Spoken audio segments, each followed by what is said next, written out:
Hey guys, welcome back. Today we are going to finish talking about Genestealer Cults.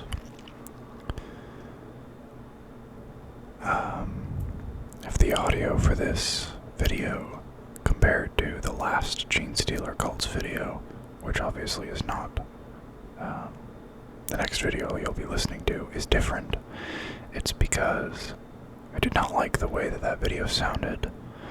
My gain on my microphone somehow got turned way the hell up, so I'm sorry about that. It's just kind of a hell of a lot of work to re-record a video, just because I kind of don't like the sound of it. So if it really bothers you, I just ask that you not watch it. I'm trying to really nail this thing down, you know. Anyways, enough rambling. We're going to try to finish talking about Genestealer Cults. And we're going to get started with the Hive Cult. They who take up the gun against the tyrant. The Hive Cult are militant, organized, and hierarchical. They infiltrate not only the criminal underworlds and hive gangs of their host planets, but also the Astra Militarum regiments that recruit from them. To the Hive Cult, it is a divine duty to be armed and dangerous. The Hive Cult's leaders prioritize warriors amongst their recruits, regardless of their provenance. Their logic is sound, for should a convert have access to a sword, a gun, or even better, a tank, their contribution to the uprising will be all the more formidable on the day of ascension. If the entire cult is so armed and armored with the finest weapons the Imperium and its black market can provide, it will overcome all before it in a spectacular surge of violence. Each gun stolen from its official home is worth 2 on the day of insurrection. The Genesis infestation of the Hive Cult is a prime example of a Genestealer infestation that spread like wildfire across a densely populated Imperial planet. That planet is New Gidlam, a hive world that has 13 ancient hives upon its pollution-blasted surface. Each of these vast man-made mountains harbors tens of billions of souls, and all bar one has been conquered by the Hive Cult. Only Hive Theranex holds out, its lessons learned at the expense of every other population center. Even then, its lower levels are constantly besieged, and its future looks bleak indeed. The cult's emergence on New Gidlam began with a spate of ritual killings. A warlike Underhive family had sprung up around a brood of pure-strain Genestealers. These Xenos specimens were originally purchased from a self-appointed Xeno-Czar known as Dinosis the Great Curator. They were later smuggled into the city by furtive gangsters looking for a secret weapon to use against their enemies. Brought swiftly into the sway of the Genestealer they called the First Father, the gangers went on the warpath and soon surpassed their rivals. Rather than the traditional route of infiltrating, kidnapping, blackmailing, and stealing from their enemies to grow slowly in the darkness, the cultists went straight for the throat.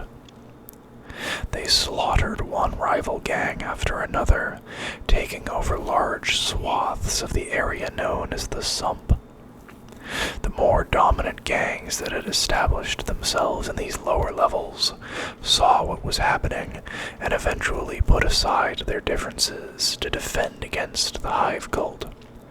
But faced with the First Father and his sharp-eyed Genestealers, who could squeeze through narrow pipes and swim across lakes of toxic spill to attack from unexpected angles, the gangers were overmatched.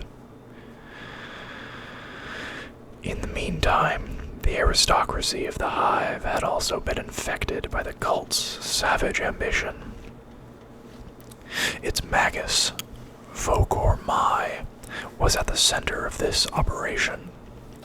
He brought the ruling dynasties into line one by one, swaying them with his psychic influence and uncanny charisma.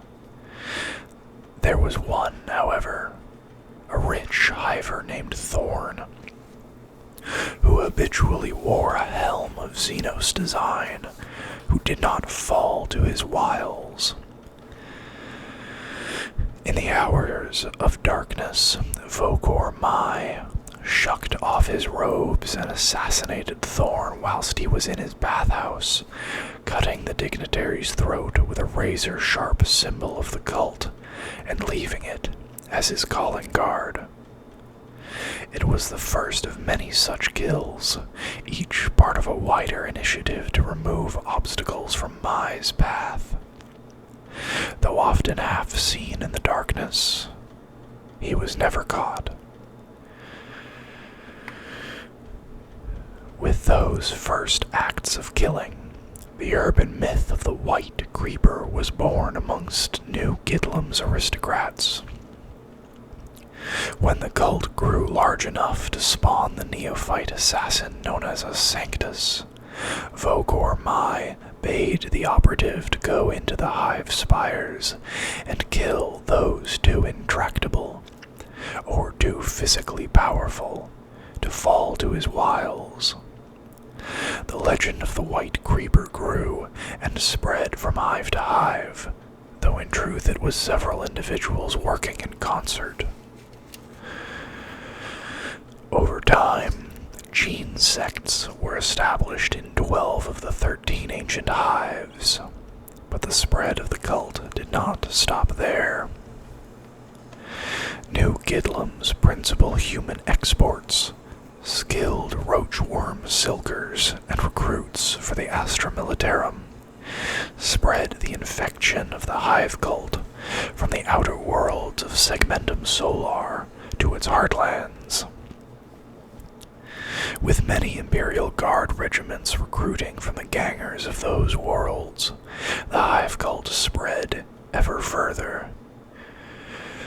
Hidden gang signs and electus worn under the skin enabled those who owed allegiance to the New Gidlam dynasty to identify one another in secret, and spread their creed in the endless hours of inactivity that typified life between engagements. The sheer vastness of the Astra Militarum and the desperate intensity of the wars they fought helped the Hive Cult to evade the commissariat in nearly every conflict zone they infiltrated. Those who owed secret allegiance to the Hive Cult made for focused, disciplined soldiers, albeit on the strange side, but none looked too deeply into their history, for the lords of the Astra Militarum care little about the native cultures from which their foot soldiers hail. With the Imperial Guard boasting 1,000 different races, colors, and variant Imperial creeds amongst its number, it proved easy enough for the cult's neophytes and brood brothers to further their organization's wider agenda in secret.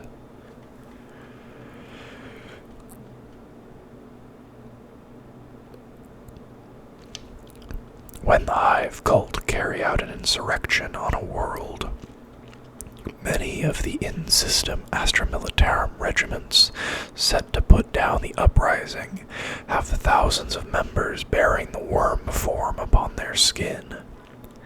These agents of the cult betray their regiments from within, and with armored squadrons, and even super heavy tanks turning to fight alongside the rising tide of the underworld, the Imperial Guard tasked with restoring order are often overcome in a matter of a few bloody days.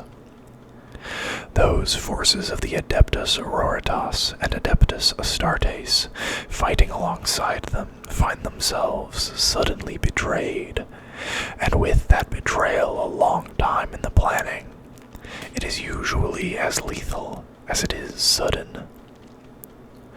The Hive Cult's chillingly efficient manner of taking over territory has proved incredibly efficient time and time again. Coordinated by gifted Nexos strategists who marshal and distribute their faithful with military precision, they have endless ranks of soldiery marching to the beat of the First Father's drum. They have unparalleled access to warships, aerial assets, and methods of reaching the battle zones in which they flourish. More than that, with thousands of infected gangers working in the lower levels of imperial metropolises to undermine the planets from the bottom up, they can attack society at every level simultaneously.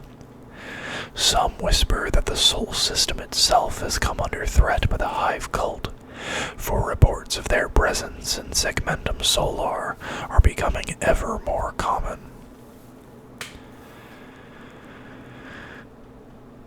The icon of the bladed worm form is carried by all of the Hive Cult's members, whether they be the brood brothers of New Gidlam's Astra Militarum regiments, or the infected Hive gangs themselves. So militarized is the cult that the icons themselves are weaponized, appearing in stylized form as knuckle dusters, throwing stars, or daggers. They are often used to slay those who stand in the cult's way, an act rich in symbolism that harks back to the blue blood kills first started by the Magus Vokor Mai.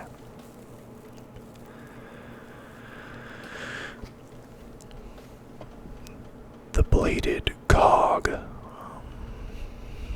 Man, machine, and alien in glorious unity.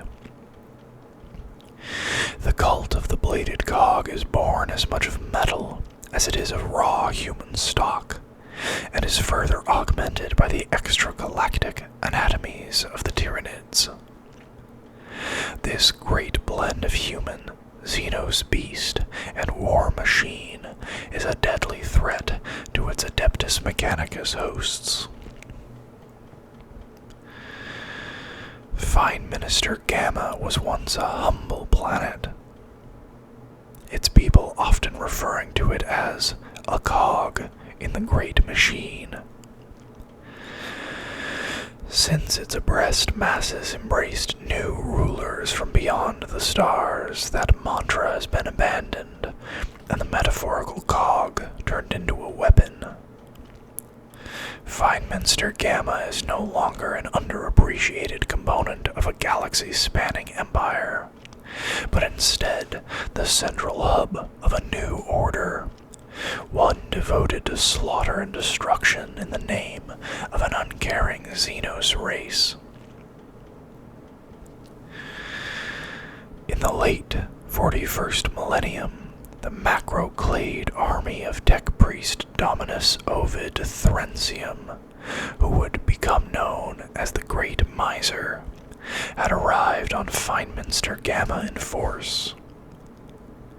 To facilitate their mech-acquisitive crusade across the stars, and to refuel the Questor Mechanicus Knights that accompanied them, they sought resupply on a grand scale.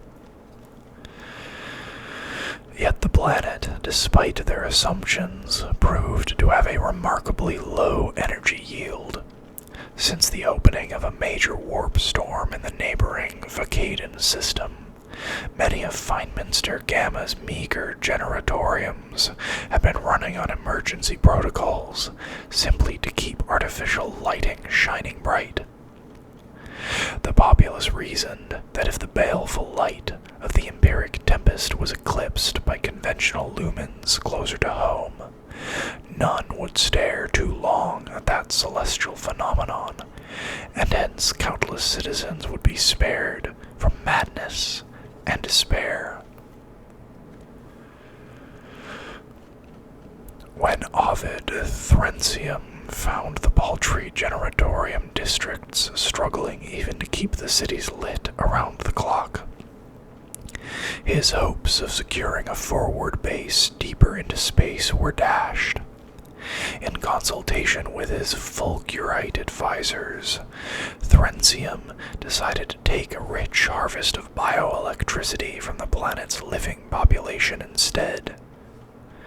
The techno-senses that followed ostensibly leveled to catalog those who had bionic enhancements and those who did not. Instead, saw tens of thousands of citizens leaving the halls of the Adeptus Mechanicus as stumbling, near comatose husks. Civil unrest fomented slowly, but bubbled to the surface as a powerful eruption that could not be denied. Using industrial tools, improvised weaponry, and rudimentary guns purchased on the shadow markets, the slave workers of the planet Feynminster Gamma rose up against the agents of the cult Mechanicus who had sought to bleed them dry. They were hopelessly outmatched. Extermination servitor details and Skitari macroclades were sent to eradicate the worst of the slave revolts.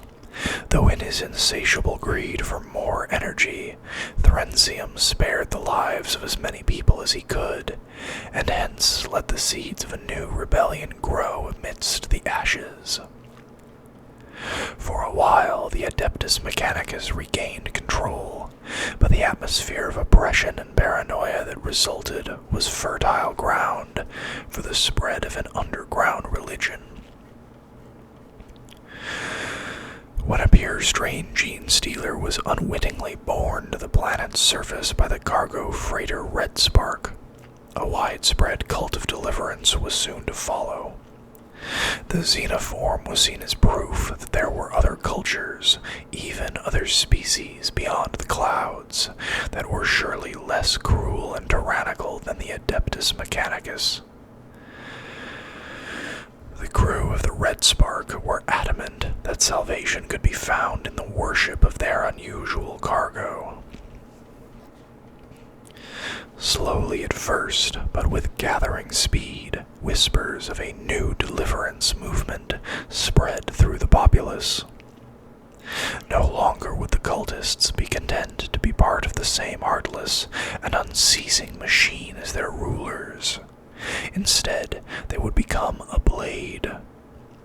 The code brands and electus with which the planet's tech priests, overseers, had marked their citizen workers were in many cases altered in illicit Inker dens.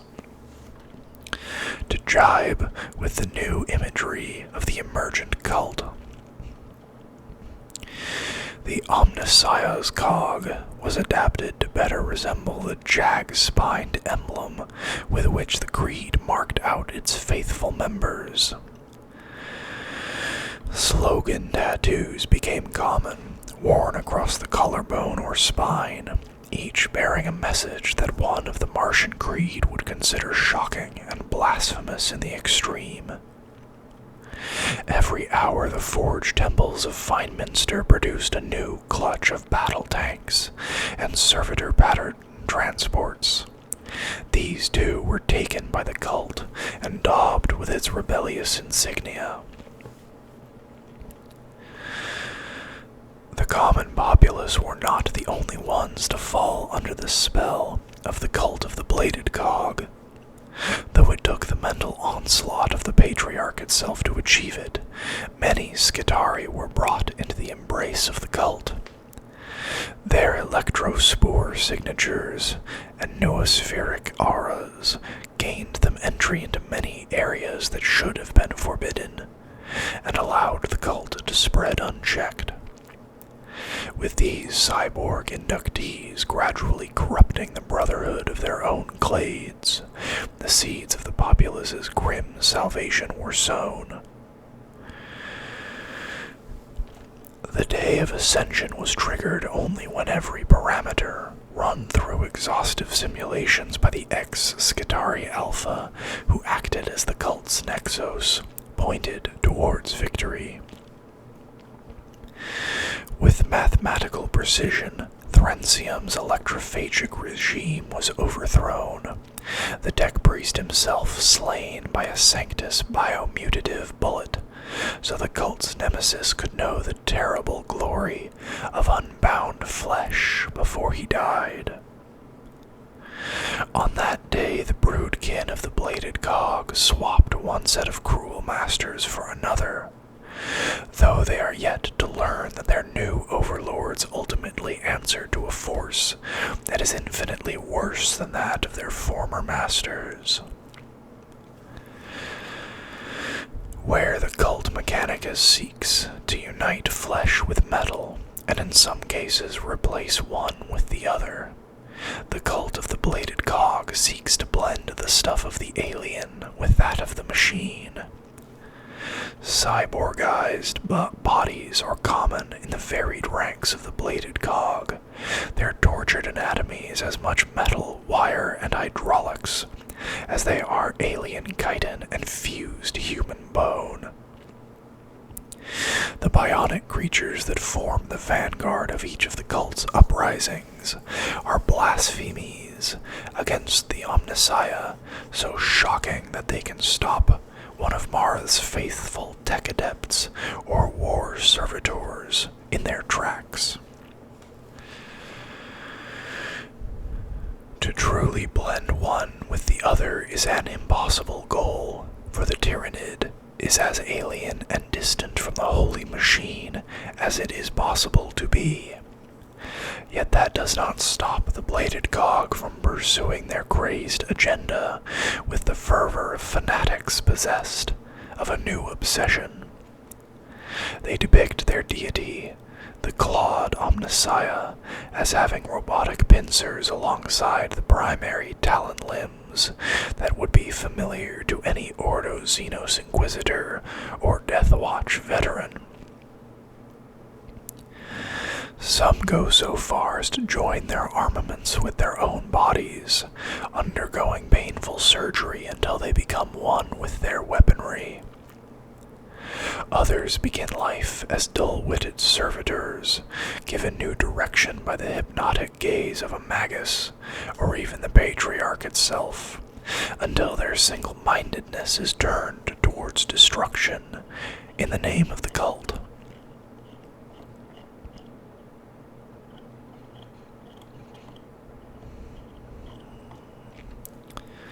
The Rusted Claw.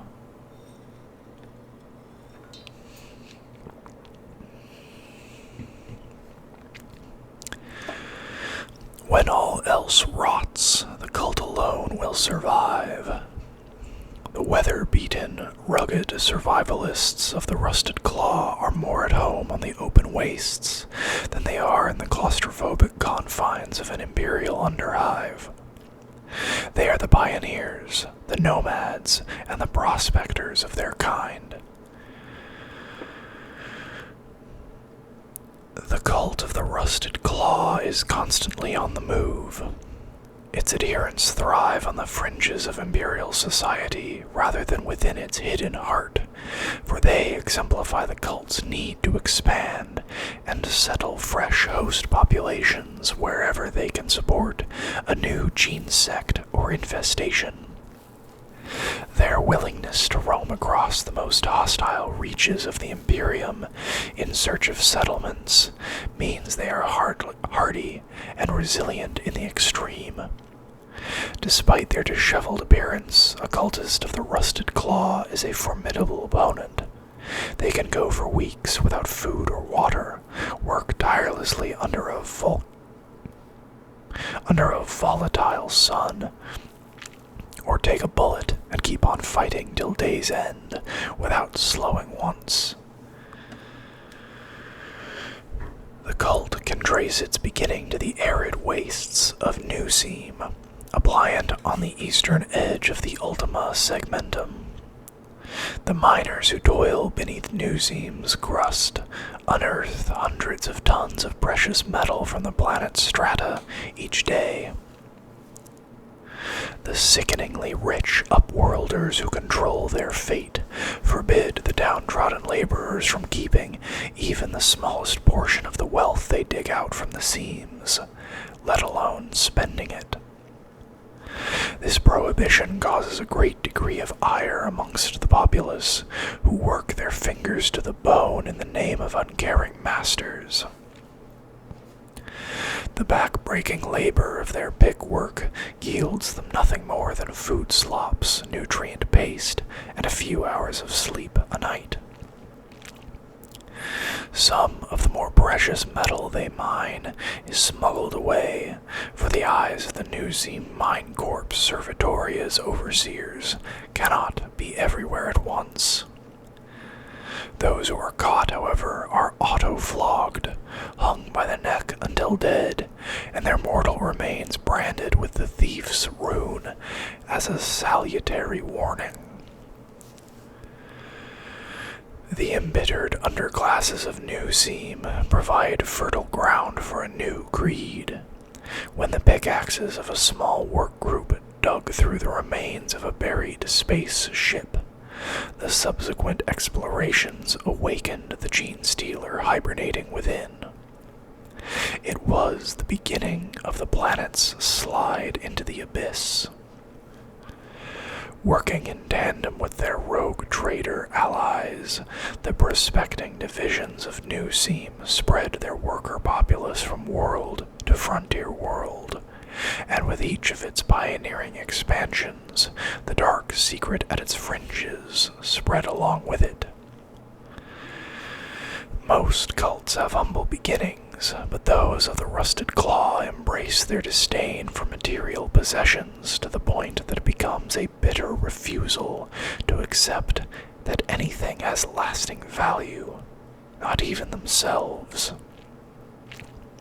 They are nihilists, all, believing that they are but corroding material in a universe riddled with entropy. Only by being subsumed, by being remade body and soul by the unknowable entities they worship, can they ever become something more. Until that day, they are nothing more than ambulatory scraps of flesh and bone, tattered cloth and rusting metal, and anyone who thinks differently is a fool in need of a rude awakening. This mindset, when twinned with the harsh lifestyle of the pioneer, leads to a scruffy and neglected appearance. To spend too much time maintaining, embellishing, or polishing is seen as a despicable and ultimately fruitless indulgence. Objects exist only to serve, and all material possessions are functional and disposable, just like the flesh that will soon enough rot away to leave only the immortal spirit behind. This wide-roaming Genestealer cult believes that the emptiness of the void consumes all, even metal.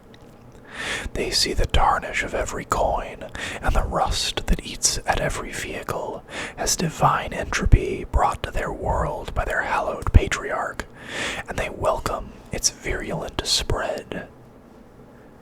They hold fast to the fact that all the works of the Imperium will rust away, corroded in body and soul, and that only the void that is left in its place will have true meaning and permanence.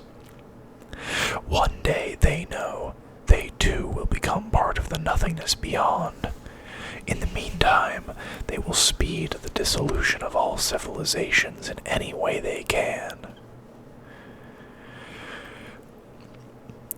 Only when the oppression of the Upworlders is gnawed away completely will they be truly free to spread their creed to the four corners of the galaxy. Eventually, all things must give way to the raw and barren truth of the void. The cult is not named idly, for its war gear and vehicles are usually in states of disrepair and corrosion. Some elements of the cult can even rust the metal they touch, leaving russet fingerprints upon every metal up to and including adamantium. There are picked feeds of maguses of the rusted claw, reducing Imperial vehicles to corroded hulks simply by laying hands upon them. Those agents of the Ordo Xenos who have witnessed this phenomenon believe the cult's most alien adherents harbor a nano-organism symbiote, perhaps contracted from the Tyranids themselves. Metallophagic and ravenous, this invisible predator can consume even bulkhead doors in a matter of minutes. Naturally, the cult sees this phenomenon as a divine miracle.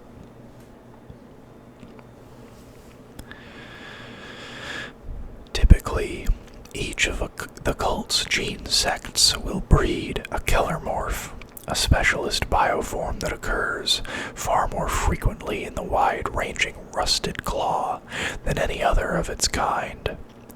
These pistol-wielding figures quickly become folk heroes amongst their kin, leading daring strikes against the pillars of the establishment until the downtrodden masses unite behind them.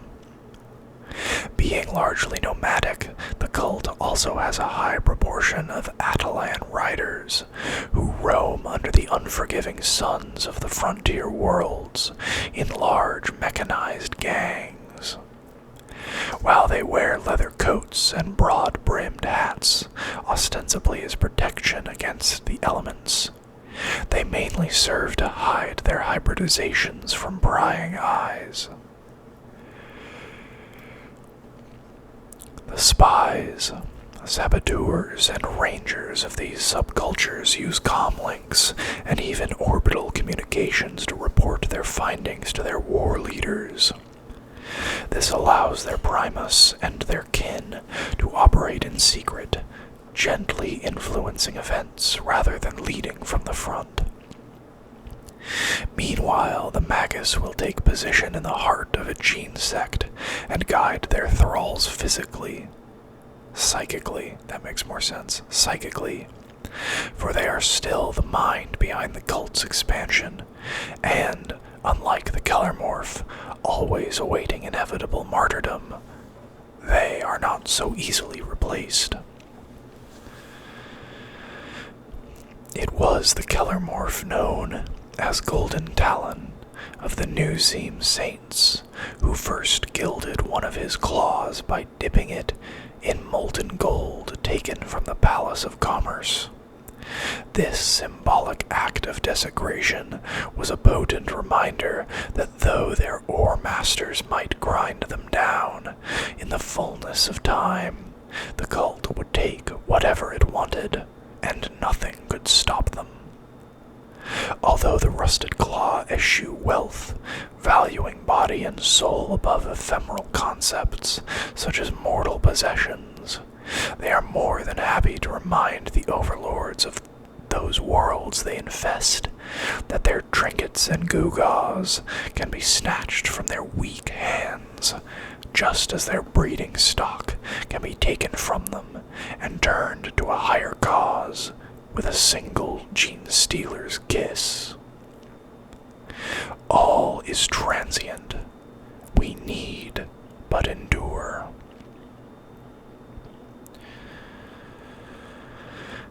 So, I know I said we were going to finish the Genestealer Cults today, but there is a bit more to this book.